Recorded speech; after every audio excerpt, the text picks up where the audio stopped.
Herkese salam dostlar. Bugün bir çəkirik. Bu günlərim dostlar restorana gəldik. Uzun vaxtdan sonra Excel Monster kanalına video çəkirik dostlar.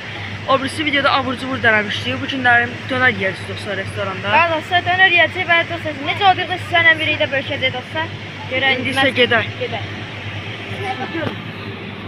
Gedirik dostlar. Bəli dostlar, indi isə liftdən qalxırıq. Niyyətlə gəldik. Dostlar indi isə restorana giririk. Dostlar, siparişimiz gəlir. İçimiz gətirir dostlar. Dönər siparişimiz. Biraz sonra Hazırlanır dostlar. Az sonra gələcək. Dönər siparişlərimiz gəldi, baxın. gəldik. Bəli dostlar, dönər qadına baxdıq. Çox gözəldir. Dostlar dönəri qurtardıq. Qəşəngdir dostlar. Restoranı bəyəndik. Dostlar, indi isə əl-bıçıq alacaq dostlar indi. Dostlar indi evə gedirik. Çox yaxşı idi. Kanalımıza abunə olmayı, atmayı unutmayın. Video burada bitmir dostlar. Hələ abur-cubur alacaq. Yaxşı abunə vaxt gəlsən, videonun arxasını sonra çəkəcəm. Bəli dostlar, belə bir abur-cuburlar aldıq. Evdə sizə dostlar evə gəldik.